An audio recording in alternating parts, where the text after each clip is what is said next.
नमस्कार। जगमगाए जग सारा, भरा रहे खेत खलिहान। कृषि दर्शन का यही पहचान, लाए आपके चेहरे पे सदा मुस्कान। वाह वाह, कार्यक्रम की शुरुआत इतनी अच्छी पंक्तियों से होगी तो जानकारी भी बहुत अच्छी होगी। ये पंक्ति हकीकत है दीप्ति जी की। कृषि दर्शन आज नहीं वर्षों से किसान भाइयों के चेहरे पे खुशी लाने के लिए सदा से ही प्रयास करता आ रहा है। बिल्कुल, और कृषि दर्शन के अंतर्गत हम बहुत सारी जानकारियाँ देते हैं, तो आज कार्यक्रम की शुरुआत करेंगे कृषि समाचार से। जी हाँ किसान भाइयों, आज के कृषि समाचार के अंतर्गत हम जानकारी देंगे क्या रहेगा मंडियों का मिजाज, इसके साथ साथ मौसम का मिजाज क्या रहेगा।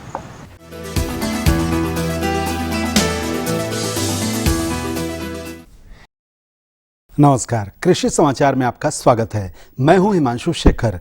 आइए देखते हैं आज कृषि समाचार में क्या है खास। मत्स्य विभाग मत्स्य जीवी सहयोग समितियों को पिकअप वैन के लिए दे रहा है 50% का अनुदान।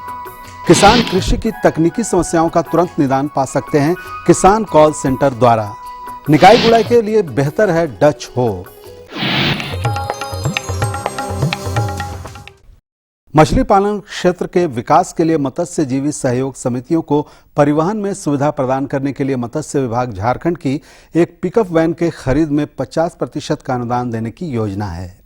मत्स्य विभाग झारखंड वैसे मत्स्य जीवी सहयोग समितियों को जो 200 क्विंटल मछली या 50 लाख मत्स्य बीज तैयार करने में सक्षम हैं, उन्हें परिवहन में सुविधा के लिए एक पिकअप वैन खरीदने के लिए अधिकतम 2 लाख रुपए या वैन के क्रय मूल्य का 50% जो भी कम हो अनुदान देती है। ऐसी समितियां इस योजना द्वारा लाभान्वित हो सकते हैं।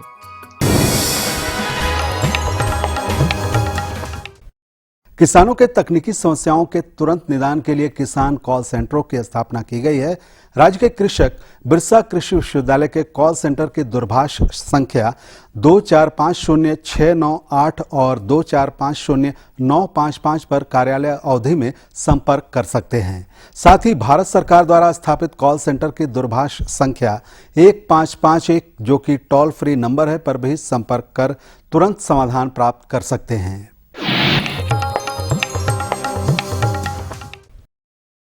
जो किसान भाई उड़द की विलंब से बुआई करना चाहते हैं वो मध्य अगस्त तक T9, पंत U19 और बिरसा उड़द 1 नामक प्रभेद लगा सकते हैं। ये प्रभेद मिश्रित खेती के लिए उपयुक्त तो है ही, साथ ही रोग अवरोधी भी है। झारखंड की भूमि में उड़द की फसल से अच्छी उपज प्राप्ति के लिए T9, पंत U19 और बिरसा उड़द 1 नामक प्रभेद बेहतर होती है। ये प्रभेद लगभग 75 से 80 दिनों में तैयार हो जाती है और इनकी उत्पादन क्षमता 15 से 20 क्विंटल प्रति हेक्टेयर है। साथ ही उड़द की ये किस्में रोग अवरोधी भी हैं। इन प्रभेदों को लगाकर किसान लाभान्वित हो सकते हैं।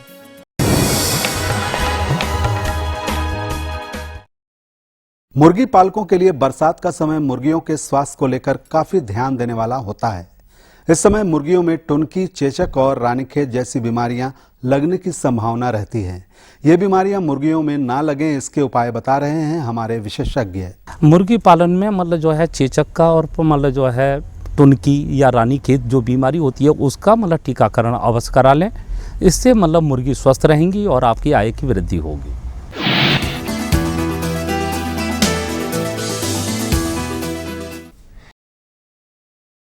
निकाई गुड़ाई के काम को बेहतर तरीके से करने के लिए किसान डच हो का इस्तेमाल कर सकते हैं। इस कृषि उपकरण से खेत में निकाई गुड़ाई करने के साथ साथ नाली और मेड़ भी बनाया जा सकता है। ये है डच हो। निकाई गुड़ाई के काम के लिए निर्मित इस उपकरण से खेत में नाली और मेड़ भी बना सकते हैं। डच हो द्वारा एक दिन में लगभग 15 डिसमिल खेत में लगे फसलों की निकाई की जा सकती है। इस उपयोगी उपकरण को बिरसा कृषि विश्वविद्यालय के अभियंत्रण विभाग से प्राप्त किया जा सकता है।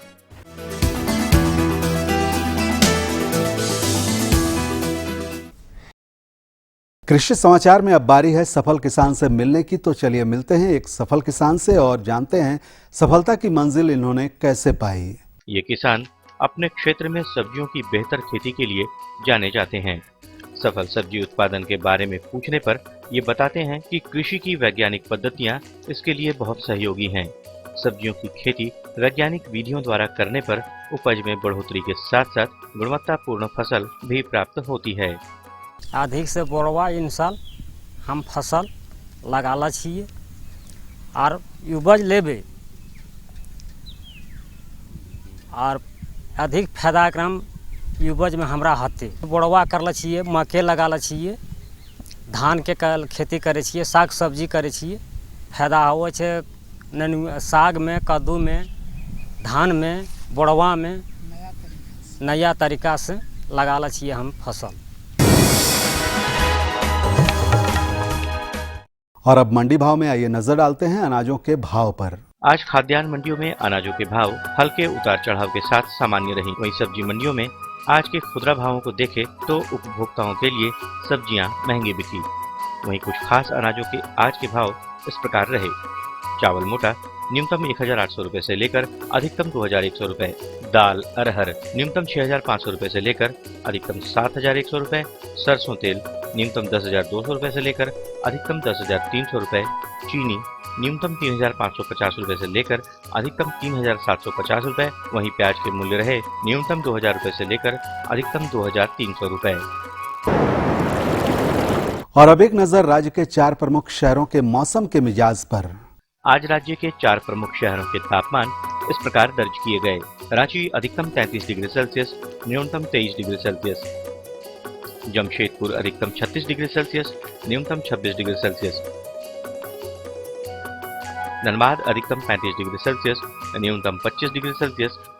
और हजारीबाग का तापमान रहा अधिकतम 33 डिग्री सेल्सियस और न्यूनतम 23.8 डिग्री सेल्सियस।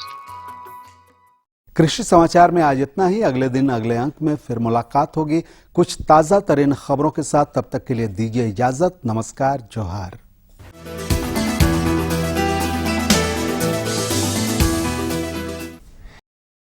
ये लो और बताओ। बस। अरे ये क्या भैया जी, बस इतनी सी रासायनिक खाद? किसानी छोड़ रहे हो क्या? किसानी नहीं, नादानी छोड़ रहे हैं। मिट्टी की जांच कराई है।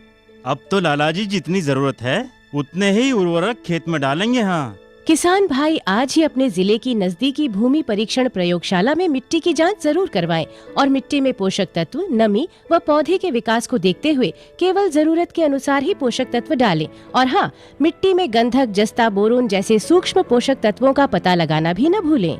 उर्वरक और जैविक खाद के सही उपयोग से भूमि का उपजाऊपन बनाए रखें, उत्पादकता बढ़ाएं, खर्चा घटाएं और बहुमूल्य विदेशी मुद्रा बचाने में भी सहयोग दें। और हाँ, धीमी गति से नाइट्रोजन उपलब्ध कराने वाले उर्वरकों जैसे नीम लेपित यूरिया को प्राथमिकता दें और यूरिया का पत्तों पर छिड़काव करें। अरे वाह, तू तो सचमुच समझदार हो गया रे। अधिक जानकारी के लिए संपर्क करें जिला कृषि अधिकारी या किसान कॉल सेंटर। जी, कृषि समाचार में हमने देखा मंडियों का भाव और साथ में मौसम के मिजाज की जानकारी ली। आज और कार्यक्रम में क्या क्या है? किसान भाइयों, आप सब जानते हैं कि पशुपालन के तहत पशुओं के स्वास्थ्य का खास ख्याल रखना बेहद ज़रूरी होता है। जी दीप्ति जी, आपने मेरे मन की बात रख दी। आज हम लोग विशेष जानकारी देसी मुर्गी के पालन को लेकर आए हैं। किसान भाइयों, जैसा कि आपको मालूम होगा कि हमारे झारखंड के गांव-गांव में देसी मुर्गी का पालन किया जाता है। अगर इसमें थोड़ी सी सावधानी अपनाई जाए तो इसमें ढेरों लाभ लिए जा सकते हैं। तो किसान भाइयों, जब आप देसी मुर्गियों का पालन करते हैं तो अभी बरसात का मौसम यानी कि बीमारियों का घर है। ऐसे में देसी मुर्गियों की आवास प्रबंधन से लेकर आहार की प्रणाली भी सही और समुचित होगी, तभी देसी मुर्गियां अच्छे अंडे दे सकते हैं। इसके साथ उसके मांस का प्रयोग भी आप सही ढंग से कर सकते हैं। जी दीप्ति जी, अगर मुर्गियां स्वस्थ रहेंगी तो उसका अच्छा कीमत भी मिलेगा। तो किसान भाइयों, जब आप पशुपालन के तहत देसी मुर्गी का पालन करते हैं तो उनके स्वास्थ्य का खास ख्याल रखना आपके लिए बेहद ज़रूरी है। उनमें कौन कौन सी बीमारियां लग जाती है, समय पर किन किन रोगों का दवा और उसके साथ टीकाकरण कैसे करना चाहिए, इन तमाम बातों की जानकारी आज के कार्यक्रम में हम समेट कर लाए हैं। तो संजय जी, देर किस बात की, सबसे पहले हमारे किसान भाइयों को लिए चलते हैं हमारे विशेषज्ञ के पास, जो कि जानकारी दे रहे हैं कि देशी मुर्गियों का देखभाल कैसे किया जाए। अरे डॉक्टर साहब, हम आप ही का इंतजार कर रहे थे, आप ही को खोजने के लिए आए हुए हैं। कैसे हैं सर? बस ठीक है। डॉक्टर साहब, हम आपसे से मिलने आए थे। एक्चुअली हमारे कुछ किसान भाई हैं जो आपसे कुछ प्रश्न पूछना चाह रहे थे, उसी संबंध में आपसे जानकारी चाह रहे थे। उनका जैसे प्रश्न है कि देसी मुर्गी पालन के संबंध में, तो इसी का विषय आज हमने चुना है कि देसी मुर्गी का पालन किसान भाई कैसे करेंगे। इस विषय पे जानकारी आप हमारे किसान भाइयों को दो। मैं मुर्गी पालकों को बताना चाहूँगा कि देसी मुर्गी मतलब पालते बहुत लोग हैं, लेकिन मतलब जिस तरह की एक आय होनी चाहिए उस तरह की आय नहीं हो पाती है, और उसमें सबसे ज़्यादा है मोर्टेलिटी। हम मतलब अगर ये गैप जो दूरी है, अगर मोर्टेलिटी को अगर कम कर दिया जाए तो मुझे लगता है कि भाई मुर्गी पालन मतलब जो है बड़े ही सुलभ तरीके से कम समय में कम मतलब जो है पैसे पूंजी में बड़े आसान से किया जा सकता है। इसलिए मैं सबसे पहले यही कहूँगा कि वो मोर्टेलिटी जो होती है, जो मृत्यु दर बढ़ती है, उसको रोका जाए। वो है मतलब ये कुछ बीमारियाँ होती हैं, जैसे मतलब रानीखेत, जिसे बहुत से अपनी ग्रामीण भाषा में हमारे मुर्गी पालक टुनकी बोलते हैं। तो मतलब टुनकी की मतलब जो है तो उसके लिए टीकाकरण अगर अवश्य करा दें। बहुत से लोग कहते हैं कि देसी मुर्गियों में टीकाकरण नहीं होता है। मैं कहता हूं कि अगर देसी मुर्गियों में जब चूजे की संख्या जैसे ही चूजा मतलब 5 से 7 दिन का 10 दिन का हो जाए, आप मतलब उसमें टीकाकरण करा दें, तो भाई मैं कहता हूँ मृत्यु दर बहुत घट जाएगी और बड़े अच्छे ढंग से बढ़ा सकते हैं। उसके लिए मतलब जो है बाज़ारों में मतलब जो है रानीखेत का टीकाकरण या F1 का नाम से मिलता है या लसोटा के नाम से मिलता है। उसको 1 बूंद आँख में 1 बूंद नाक में आप डाल दें। बड़ी मुर्गियों के लिए देसी मुर्गियों में वो भी आप मतलब उसको उपयोग कर सकते हैं। इससे एक बहुत बड़ा बचाव होगा और मतलब बीमारी से बचेंगे तो मुर्गी में मतलब स्वाभाविक है चूजों की संख्या बरकरार रहेगी, बढ़ेगी और मतलब जो है बहुत कुछ हो जाएगा। डॉक्टर साहब, यहाँ हम आपसे पूछना चाहेंगे कि देसी मुर्गी का उत्पादन किसान भाई नहीं ले पाते हैं, जिसके कारण वो इसका पालन करने से हिचकिचाते हैं। देखिए तो इस संबंध में वो क्या करें? देखिए मैं क्या है मतलब देसी मुर्गी 50 से 60 अंडा देती है। अब 50 से 60 अंडा में मतलब एक परिवार में मतलब कुछ अंडे मतलब जो है चलो भाई उनके परिवार के भी खा लेते हैं, तो मतलब जो है चूजों की संख्या नहीं बढ़ पाती और चूजों की संख्या भी अगर बढ़ भी गई है तो कुछ ऐसी बीमारियाँ आती हैं कि मतलब 1 महीने के अंदर मतलब वो नगण्य हो जाता है, केवल मुर्गा और मुर्गी फिर रह जाता है, बच्चों की संख्या मतलब हो जाती है। उससे बचने के लिए मेरे पास मतलब मैंने एक उपाय है, मेरे एक क्रॉस ब्रीड है जिसे हम दिव्यांग रेड कॉक कहते हैं, जो बिल्कुल देसी मुर्गी की तरह है। और आप देसी मुर्गी के साथ उसको मतलब मुर्गा को रखें, उससे जो क्रॉस होगा ये मतलब मैं बता देता हूँ मुर्गी पालक भाइयों को कि एक मतलब साल में कम से कम 100 से 125 अंडे देंगे। अंडा भी बहुत ही बड़ा और स्वस्थ होगा, जिसे आप देसी अंडे के रूप में मतलब बेच सकते हैं या उसका मतलब जो है उससे चूजे निकाल सकते हैं और चूजों की संख्या बढ़ा सकते हैं। उसमें मतलब जो चूजे में रोग से लड़ने की ताकत भी मिलेगी। और मैंने जो टीकाकरण के बारे में बताया है, आप टीकाकरण करा दें। अभी इस सीज़न में मतलब जो है मतलब मुर्गियों को, देसी मुर्गियों को 2 टीकाकरण अवश्य करा दें। एक फाउल पॉक्स जिसे आप बोलते हैं चेचक या माता, और एक मतलब मैंने जो टुनकी या रानीखेत जो बीमारी है। रानीखेत की बीमारी के लक्षण हैं सफ़ेद उजले रंग का मतलब जो चूना जैसा पैखाना करता है। तो अगर आप थोड़ा सा भी ध्यान दें, प्राथमिक मतलब जो है थोड़ी सी बीमारी पर ही अगर दें तो बहुत से लोग घरेलू उपचार भी कर सकते हैं। इस घरेलू उपचार में क्या है मैं बता देता हूं कि अगर हल्का सा कत्थई रंग का पैखाना या मतलब हल्का चूना मिला हुआ पैखाना हो तो आप प्याज और लहसुन का रस निकालिए और उसको दाने में मिला करके 4 दिन 5 दिन दे दीजिए। तो मतलब जो है छोटी मोटी अगर शुरुआत होगी, फर्स्ट स्टेज होगी, उसी से हो जाएगा।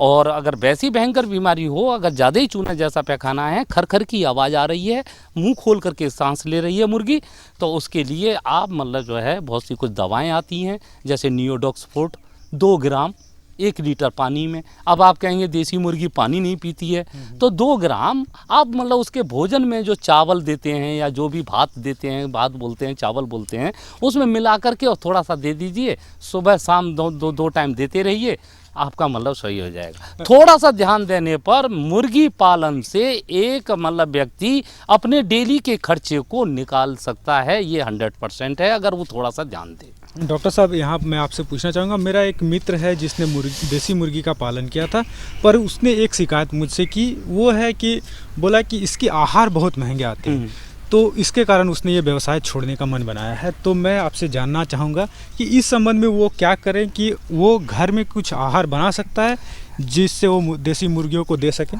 देखिए मतलब आहार बनाने की बात तो मतलब आहार तो बना सकते हैं। मुर्गी का आहार पहले आज ना मतलब जो है मतलब कंपनी बना करके दे रही है। पहले तो मतलब आहार भी नहीं बनता था, रॉ मटेरियल आता था और उसी के द्वारा आहार बनाया जाता था। देसी मुर्गी मतलब चुग कर के खाती है, खुले हुए मैदान में रहती है, इसीलिए उसे वो कहते हैं मुक्तांगन मुर्गी पालन। तो मुक्तांगन मुर्गी पालन का मतलब है कि मुक्त फ्री होकर के वो चढ़ती है, लेकिन उसके बाद अगर उसके थोड़ा सा आहार को अगर मतलब अच्छा दिया जाए तो मैं कहता हूं कि मतलब आपकी मुर्गी स्वस्थ रहेगी। उसके लिए सबसे अच्छी चीज़ है कि मुर्गी का आहार मतलब इतना महंगा हो गया है कि जो 20 से आज 25 रुपये किलो बिक रहा है। अब हमारा मतलब अब किसान मुर्गी पालक भाई मतलब बड़ी आसानी से नहीं खिला पाता है, तो आप मतलब जो है 2 चीज़ों का बिल्कुल एकदम ध्यान रखें। देसी मुर्गी के साथ दिव्यांग रेड कॉक रख दें, और देसी मुर्गी को जैसे मतलब खाना खाते हैं, आपके घर में जो साग सब्जी हरे पत्ते है, सब्जी हैं, लाल साग है, हरा साग है, पालन है, कोई भी है, मतलब उसको बारीक काटें और उसको खिलाएं।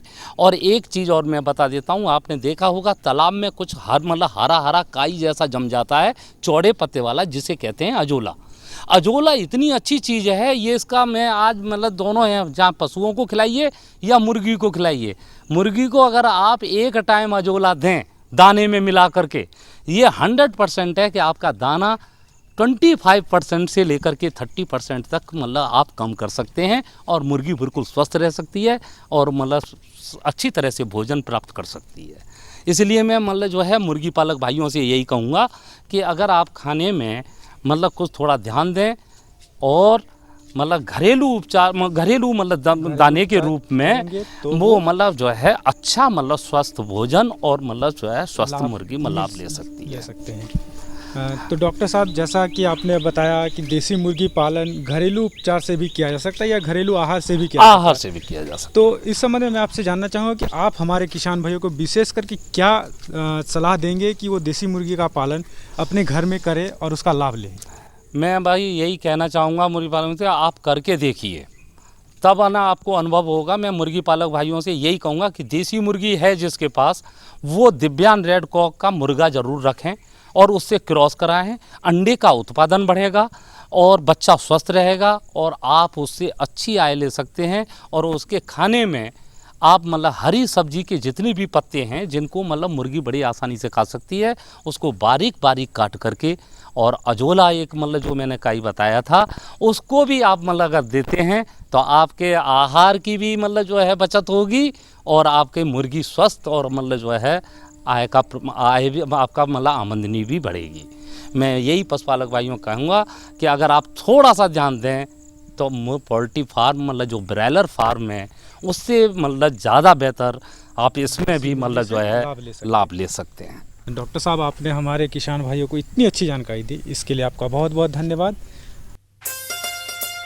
अम्मा खाना दे दो ना। सबर कर गोलू, अभी दाल नहीं गली है। तू फिक्र ना कर गोलू की अम्मा, अब की बार अपनी दाल खूब गलेगी। क्या मतलब जी? अब की बार NFSM के तहत दाल की पैदावार को बढ़ाने के तरीकों को दिखाने के लिए देश में 1000 क्षेत्र चुने गए हैं, जिसमें हमारा इलाका भी आ गया है। पर इससे हमें क्या फायदा? हमें 5 एकड़ खेती के लिए खाद और कीटनाशक के अलावा बढ़िया बीजों की एक मिनी किट भी मिलेगी। इतनी दाल का करेंगे क्या जी? अरे भगवान, सरकार ने दलहन का समर्थन मूल्य भी खूब बढ़ा दिया है, और इनकी खरीद का भी पूरा इंतजाम कर लिया है।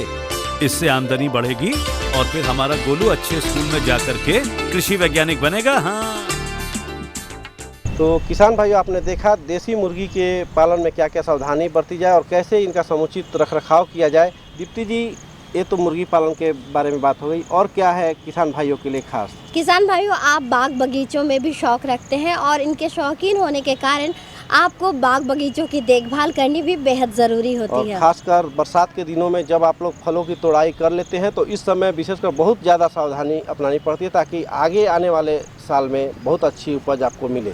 आपके बागों में आम, लीची, कटहल, जामुन इत्यादि लगे रहते हैं। इसके साथ में अमरूद भी लगे रहते हैं। अमरूद का भी समय भी है। इसके अलावा आप जब बागों में उसका रखरखाव करते हैं, तो ये ज़रूरी है कि किन किन बातों का ध्यान दें, ये भी आपके लिए जानना ज़रूरी है। तो देर किस बात की, दीप्ति जी, क्यों ना अपने किसान भाइयों को दे जानकारी। तो जानकारी दे रहे हैं हमारे विशेषज्ञ डॉक्टर अनिल कुमार राय। किसान भाइयों नमस्कार, कृषि दर्शन में आपका बहुत बहुत स्वागत है। किसान भाइयों, कृषि दर्शन की टीम आज मौजूद है कृषि विज्ञान केंद्र सुजानी देवघर में। किसान भाइयों, बरसात का मौसम शुरू हो गया है और बागवानी बहुत ज़रूरी हो जाता है। तो किसान भाइयों, बागवानी में कौन कौन से किस्म के पौधे लगाए जाते हैं, इस पर बात करने के लिए आज हमारे साथ हैं डॉक्टर अनिल कुमार राय। आइए पहले इनका स्वागत करते हैं। डॉक्टर साहब, इस कार्यक्रम में आपका बहुत बहुत स्वागत है। डॉक्टर साहब, बरसात का मौसम शुरू हो गया है और किसान भाई बागवानी लगाते हैं, तो बागवानी में कौन कौन से पौधे लगाएंगे किसान भाई, जिससे कि काफ़ी उनको फ़ायदा पहुंचेगा? सबसे ज़रूरी है कि किसान जो है बरसात के सीज़न में आम लगाना चाहिए। आम है, अमरूद है, लीची है, नींबू है। लेकिन पहले जो है किसान को आम की बात बताया जाए, जिससे कि जो है ज़्यादा लाभान्वित हो सकें। तो आम जो है के लिए आपका फरवरी से मार्च के महीने में गड्ढा खोद दिया जाता है। एक गड्ढे से दूसरे गड्ढे की दूरी जो है 25 से 30 फीट होती है, और इसके बाद एक से दूसरे गड्ढे की दूरी भी 25 फीट होती है। और गड्ढे की लंबाई, चौड़ाई और गहराई जो है आपका 3 बाई 3 बाई 3 फीट होता है। इसके बाद गड्ढे को छोड़ देते हैं। जब गड्ढा हमारा जो है अप्रैल का महीना आता है तो एक बरसात हो जाता है, तो आप देखते हैं कि जो भी कीड़ा मकोड़ा होता है वो मर जाता है, क्योंकि धूप लगता है। तो धूप लगने के बाद समझिए कि एक खाद का काम हो जाता है। तो फिर उसके बाद हम लोग मई में क्या करते हैं कि उसमें जो भी खरपतवार होता है उसको उसमें डाल देते हैं और उसमें आग लगा देते हैं। उससे एक होता है कि एक फास्फोरस का काम भी हो जाता है, और हमारा जो भी फसल लगाते हैं, जो भी आम हो, अमरूद है, लीची हो, वो बहुत ही अच्छा उन्नत किस्म का हो जाता है और बढ़ने में कोई तकलीफ़ नहीं होती है और दीमक नहीं लगता है।